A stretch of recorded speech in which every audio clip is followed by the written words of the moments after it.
Welcome to Delightfully Dysfunctional, a podcast about navigating the emotions of the human condition and the challenges that come with it. I'm Kaylani Persian Mason, a psychotherapist and life coach with James Timmons, an ever-curious human. This is not a replacement for mental health therapy. Please seek out mental health care if that's what you're needing. This is an opportunity for self-healers to dive deep and understand more about themselves. Welcome back to Delightfully Dysfunctional. I'm Kaylani, and I'm here with James. Good afternoon, or morning. Well, whatever. Good morning, good afternoon, good evening. Of day it is for you. Yeah, dear good listeners. morrow. There we go. Okay, these are just like random things that I feel like we didn't mention in other episodes that I'm like, why we need to just like do some housekeeping. So I no longer have purple hair. Yeah. I went back to a more natural hue.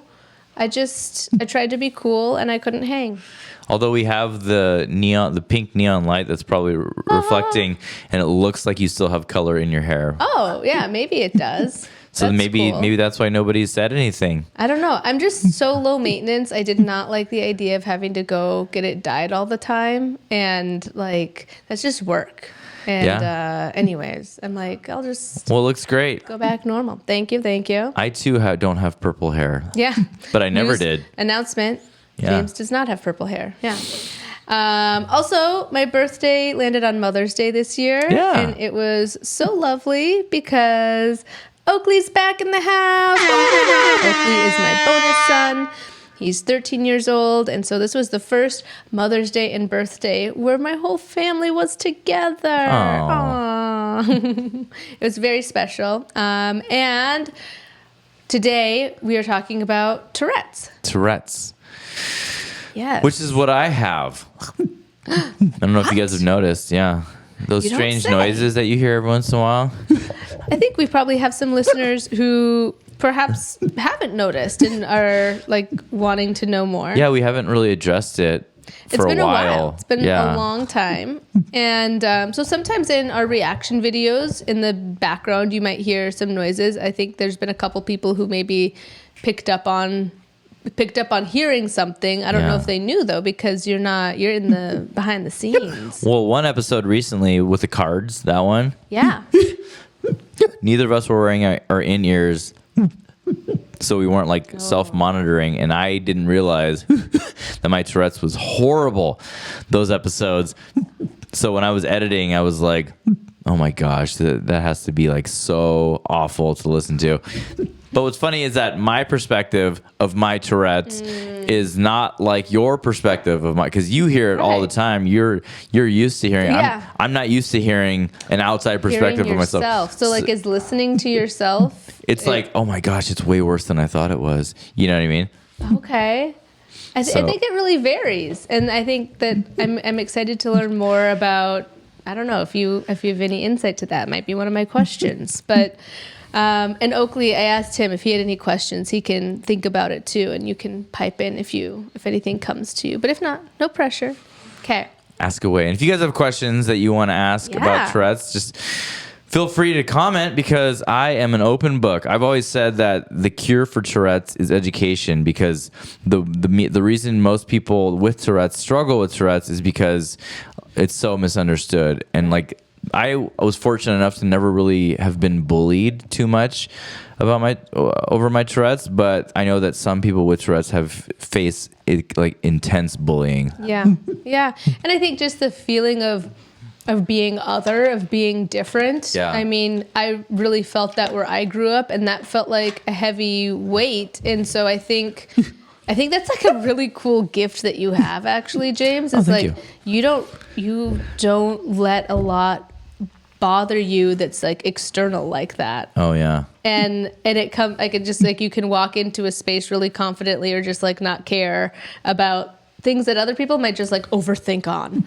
Yeah. Well, I overthink on a lot of things, but a lot of times I forget that I have Tourette's. But then like if I'm in a like very tight space with somebody and I'm noticing that they're flinching, or because of I'm hurting their ears. Their reaction. Yeah, but yeah, Tourette's is a very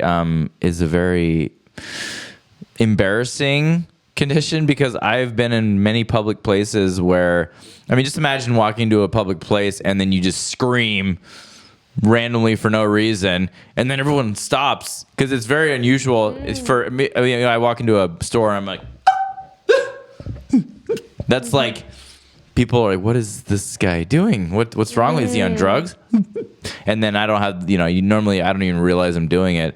So I just get weird looks, but then I'm like, oh, that's right. They're probably reacting because of my Tourette's. But one benefit of that is that if I'm ever like with somebody and we're in a big store and then we get separated and then we can't find each other, I'll just go, and they'll find me. Like, oh, James, there. It's like sonar. Like, where is it coming from? Yeah, there you go. Another negative is that I'm terrible at hide and seek.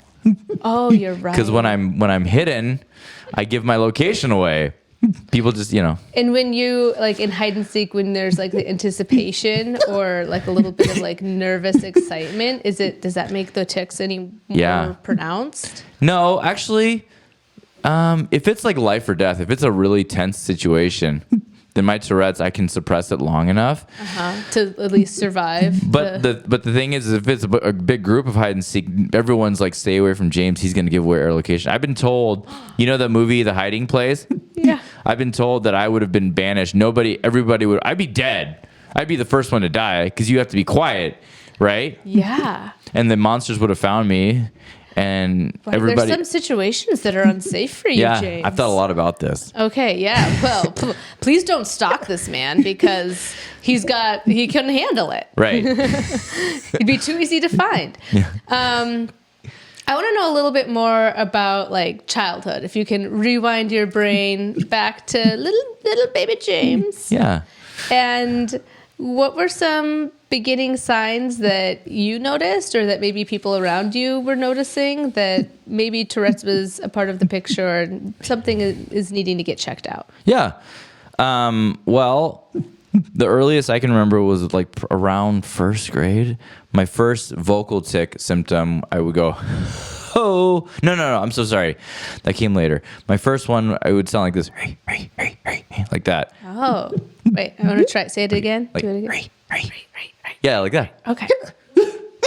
And then, like, I remember my brother and my dad would always be like, "What are you doing?" And I would always say, "It's a habit. It's my habit." Mm-hmm. And they were like, "Okay, well, shut up," And would that, like, their reaction affect you at all? No, I was a weird kid, so they just thought I was weird. I also like created my own language, where I would like, if I would. Whatever, there'd be like a word. Let's say the word quit. This is what I remember. If like my brother was teasing me and I was like, quit, I would say, quinitai. That was, and he would make fun of me more for like, what the fuck? What did you just say? Quinitai. Yeah. And so, but I would always add syllables. And I realized later that was a symptom of echolalia, which is a version of vocal Tourette's. Okay. So is it not a language you spoke to with other people, just yourself? Just myself. I would like add things to words, which then like sort of helps me understand coprolalia, which is the one that everyone has heard of, the cussing version of Tourette's. Although I struggle a little, like I personally think that particular symptom should be reclassified as like its own version. But I don't know. We can unpack that a little more too. But I can only speak to my own experience. Right. Yeah. I did a little bit of research too, and our Tourette's can also have a comorbidity, which just means other likelihood of other diagnoses being in the mix with ADHD and OCD, which attention deficit hyperactivity disorder and obsessive compulsive disorder. Yeah.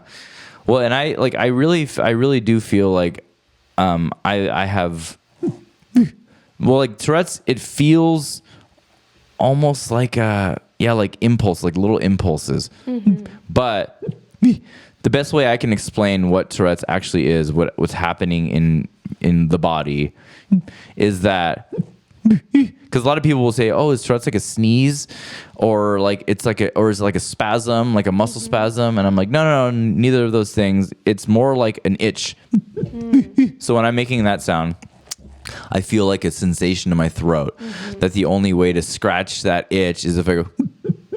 Right. And so but I have to keep doing it until it feels just right.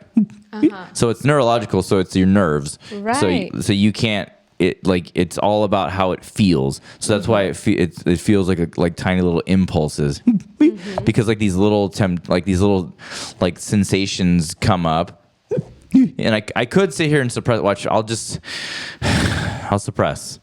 I could sit here and suppress for. See how long? How long can you suppress it? Yeah. Well, I think my record was like 10 minutes.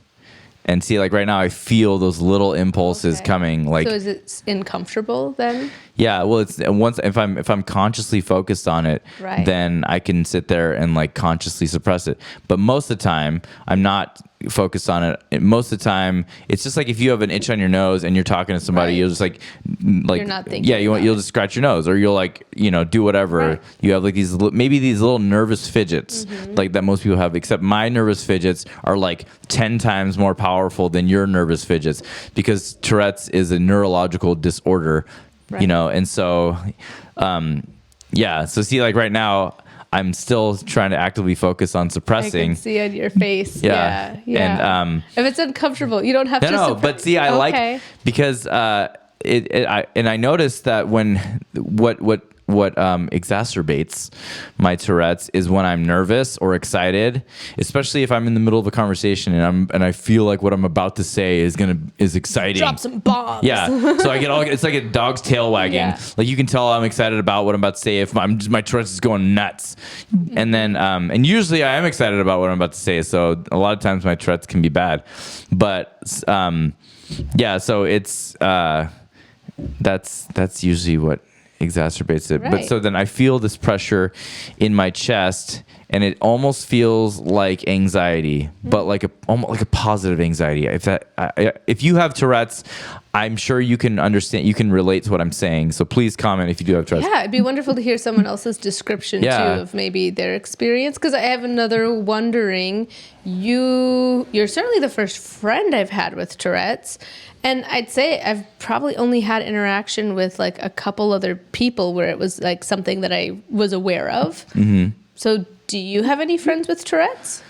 No, because I don't like people with Tourette's. I'm just kidding. Don't say that. I'm just kidding. Oh my gosh, it's Tourette's Awareness Month here. I've had a couple people friends with Tourette's over the years. I went to high school with this dude, Dustin, but when he was a kid, I remember he was given some treatment pill that he was able to just subconsciously suppress it, so he didn't really struggle with it. But 3 of my 4 children have Tourette's. They've been diagnosed. And are those tics, not that I want, you don't need to divulge their business, but are they similar to yours or quite different? They're similar. They're not as intense as mine, but it's pretty noticeable, But thankfully for them, I can really explain it to them and support them, and everyone that's in their world knew me first, and and I was like the poster boy of Tourette's to those people. So then thankfully they have a very supportive culture, and I was fortunate enough to have a really supportive structure growing up, because I'm super outgoing, and early on in my life I kind of knew what it was, so I would just explain it to people up front, Yeah, so it kind of broke the ice, maybe, where I think other people might not have that extrovertedness. Yeah. And then there's a lot of wondering, and I think that's where rumors or bullying can kind of start to fester. Yeah. And not across the board, but you definitely have a personality that perseveres through what for a lot of people might feel like a hardship or a struggle. Yeah. I don't think that I ever hear you phrasing it that way, unless you're playing hide and seek. Yeah. Well, and thankfully I was 5'9" in the 5th grade, so I was way bigger than all the other kids, and I was a huge smartass. So I wasn't really bullyable.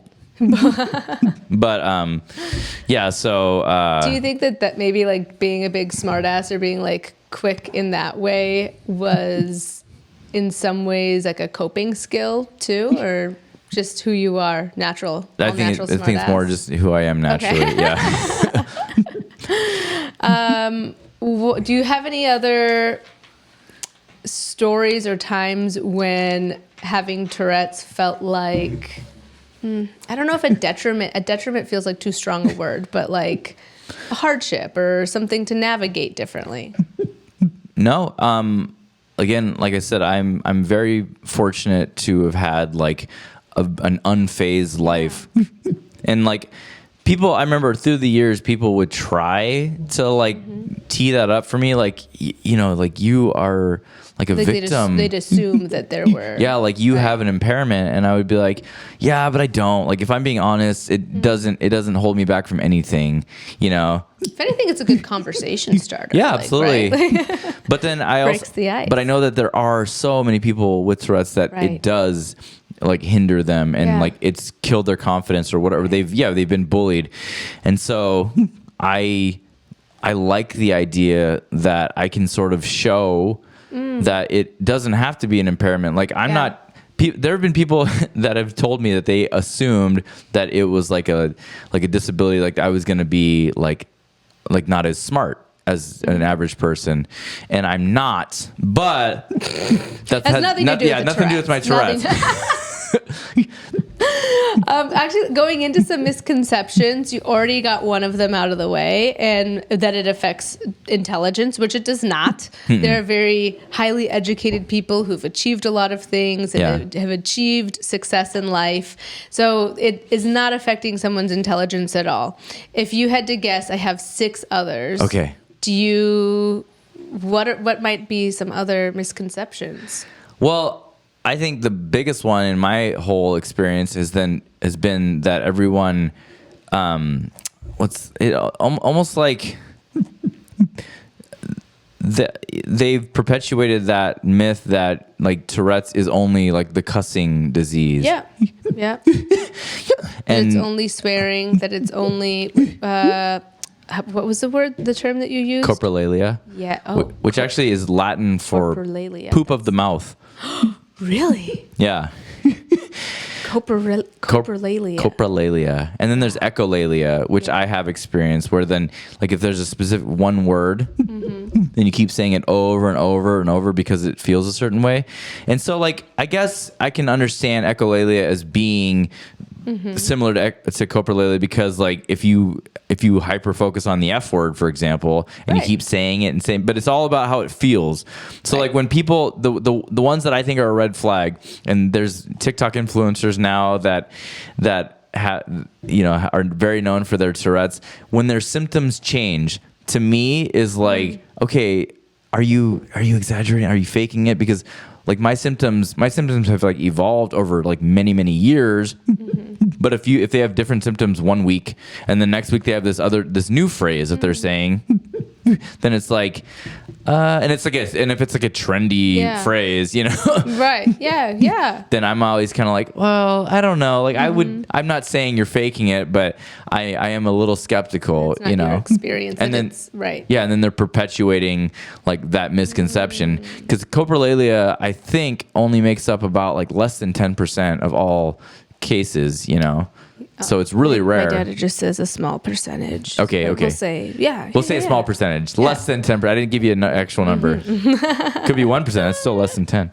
Anyway, I'm sorry. What are your other questions? That was great. And I think that a lot of like, when I think back to times when Tourette's has been featured in any kind of like pop culture movie or anything like that, it's always someone who's swearing. Right. Because that's a really funny, that is like really entertaining. Like part of me wishes that those were my symptoms, because like how crazy would that be to be around, you know?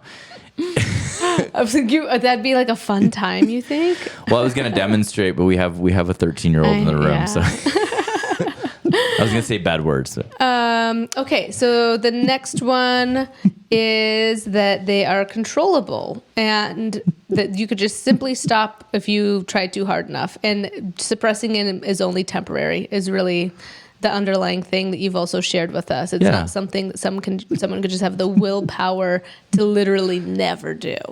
Okay, so that's not completely false, that statement, but it would be the same as just for never scratching an itch for the rest of your life. You might go insane. Well, it's not humanly possible. Yeah. Mm-hmm. I mean, I could sit here and suppress it like actively every day. I could commit to like 3 hours where I'm just always suppressing, and maybe like, because like square breathing helps it, so maybe I can, and I really do. Focusing. Yeah, like I really do. Like I said, I feel a sensation in my chest. If I relax and I like relax my chest, it will like melt it away for just a little bit. Mm-hmm. But then it'll start to come back, just like an itch. And you can at best you could suppress for little short spurts, and I definitely try that. I was gonna say, is it kind of like when your nose is like really itchy, like, or like feel like really like. Oh yeah, Oakley said, is it like when your nose is really itchy, where it's like uncontrollable right before a sneeze? Oh, like right before a sneeze? Yeah. Maybe. I mean, a little bit. Like you can feel it coming. Mm-hmm. But like a sneeze, there's like a relief. I mean, is there relief with the ticks? Yeah. I mean, I would say it just, it really is exactly like a powerful itch. Right. So, like that sensation before a sneeze, I would say that is a fair, that is a fair comparison. Yeah.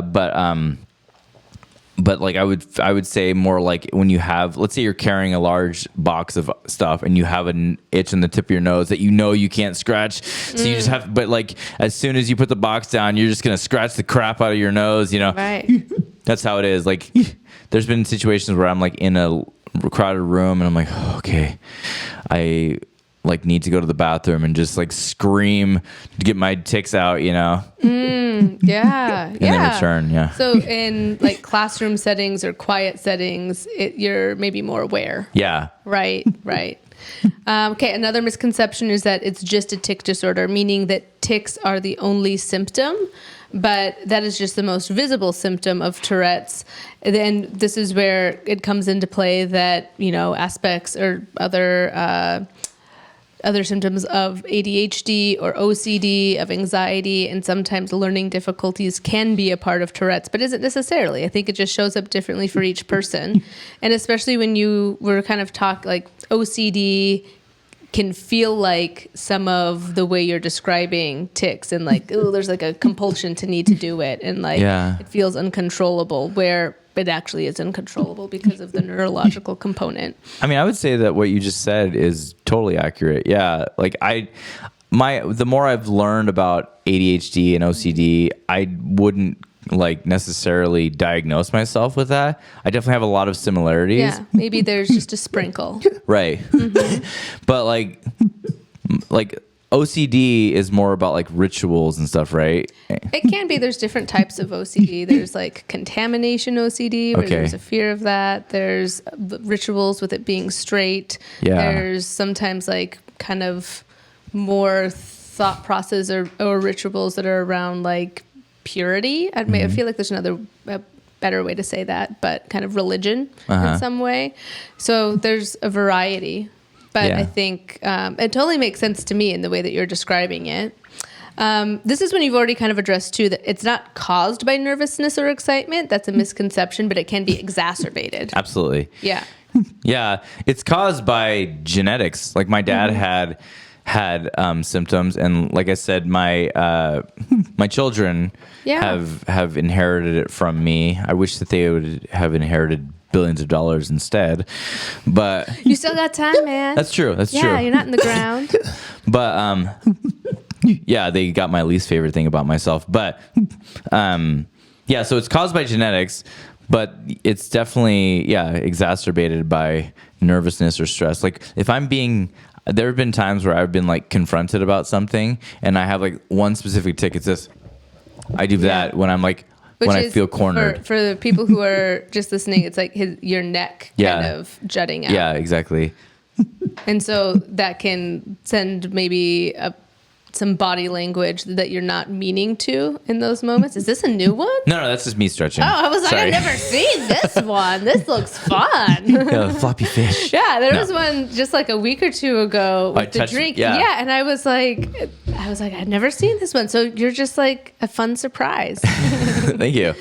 It only affects children. And while symptoms usually appear in childhood, I think most people that I know and have spoken to or have heard their stories, that's when they're noticing them. It's a lifelong condition. Right. So I think that, saying here anyways on my notes, that sometimes it lessens with age. I don't know if that's anything you've noticed or if maybe not at all. I know that is a lot of people's experience, but me personally, it did not. It got worse with age. And I could see why people would think that it's only like a childhood disease because, you're born with it. So then, like, my symptoms started appearing when I was around kindergarten, first grade. Yeah. But then they just got more and more notable throughout my life. So, that one's false. Yeah. And then the last one that I have is that it's rare and uncommon, but it's actually about 1 in every 100 people have it to some degree. Oh, I thought it was 1 in 1,000. So that's way more common than I thought it was. Well, maybe I should check my source here because it says to some degree. Okay. I wonder how, does that mean they would all be technically diagnosed? I guess so. I mean, I would say they're like, everyone I know has like a nervous tick. Yeah, I had one I had to break myself of that kind of is Tourette's like because I would crack my neck all the time. Oh, yeah. When I was nervous. Uh-huh. But then I would be doing it constantly. And so there are times when someone would say do you have Tourette's? You okay? Yeah. And I had to really focus on something else, but I was able to. It was not the same, build up that you're describing. Uh-huh. But I think a lot of people have little nervous, anxious habits. And there's some that are similar but different to Tourette's. I think it's trichotillomania, which is just a fun word to say. And that's pulling your hair out. Oh, okay. Or there's another variation of that where you pull your hair out and you eat it. Ooh. Lashes, eyebrows, hair on your head. But I think you're right. There's many people who have some variation of a little nervous, anxious habit that probably self-soothes. This is just a different degree that's more embedded in the genes. Yeah. As you were talking about your childhood and experiences growing up and how unfazed you are by it. I mean, here you are on a podcast and public speaking and it's a non-issue. And in the line of work that you do, you're having to meet and talk with new people. And I think other people may have felt there's a barrier. I'm not going to be able to do that. And I think that is a piece I hope all of our listeners can take away, that your only barriers are the ones that you're putting in front of you. Right. Yeah. And the funny thing too that I was thinking of, I had a lot of perceived barriers growing up that weren't really things, but I think that simply me having my last name was Coochie. I think I received more harassment and bullying from that than a neurological disorder that kind of affects every aspect of your life, if I'm being really honest. And I felt so oh, why do I have this name? Everyone just thinks my name is Kaylani Vagina. This is terrible. Sorry, Oakley. Anyways, I was thinking that in the back of my head. That's funny. Again, it's really just in the mindset that you have as you navigate the world can really create your reality. Yeah. Yeah, absolutely. Yeah, because and that's a really great lesson that I have to, I can remind myself about. It's why am I hindering myself with my own negative thoughts when I don't allow this external thing that is noticeable to hinder me? That was good. Stick that on a mug. Thanks. That's a lot on a mug, but I just have a couple other questions. Okay. I want to know what advice you would give to someone who's newly diagnosed with Tourette's. I would say, just be vocal about it and be confident about it. It's not the end of the world, and you can have a very normal life. Just like educate everyone, like make sure everyone around you is educated, and there's lots of resources. Like give them this episode of this podcast, and just don't be afraid. Like the only reason people have any sort of negative reaction to Tourette's is they don't understand it, or they're just a complete asshole, Yeah, who needs them then? Yeah, and then if they are, then just you don't want them to be your friend anyway, I think flipping something that may have felt like a difference or a hardship into an opportunity is a really beautiful transition that's really powerful. And so I'm also hearing some of what you say that sounds to me like I'm really grateful as well that I have the opportunity to provide this education, to provide this insight, to share my story, that I'm in a position to do so because you have taken it on with a lot of like humor and grace. And I think that makes it such an accessible thing for people to learn from you and to ask their questions. And to be so open and honest with all of us and with people who might be struggling. That's a real gift if they've been newly diagnosed, to get you as an example. Well, thanks. Yeah, I'm happy to be that guy. So yeah, if you guys want any more information or someone to talk to, then I hope you find them. I'm just kidding. Then comment on our YouTube, or you can write to us. Comment or write to us if you have any other questions for James. I think you're so confident in your ability to break it down. Yeah. That's a really cool skill, and that's a really cool gift that you give everyone, because anyone, when they're meeting someone new or if they're interacting with someone where there is a difference, our just human reaction is to be a little bit unsure and to like want to observe or take it in and understand. Yeah. And that can be a really scary position for someone who isn't maybe ready to be that voice. Yeah. And so again, you give a good example to everyone to just normalize, give a fresh perspective, and educate on what Tourette's is, and that it doesn't have to be scary. Yeah. Thank you for that. Yeah. Well, thank you so much for tuning in, dear listeners, delightful humans, to this episode of Delightfully Dysfunctional, where we got to learn a little bit more about Jamesy James. And thank you for being really vulnerable and honest with us, James. Yeah, thanks for asking all the questions. I appreciate answering all the questions about Tourette's. Maybe we'll have a round 2 once more questions come in. Yeah, I'd love that. Yeah, please comment, like, subscribe, and share with a friend who might benefit from all of the information and insight in this episode. And please check out some of the therapist reaction videos that we've been posting as well. We love that you are here on this journey with us. We've appreciated you so much, delightful humans, and we will see you in the next one. Bye-bye. Bye.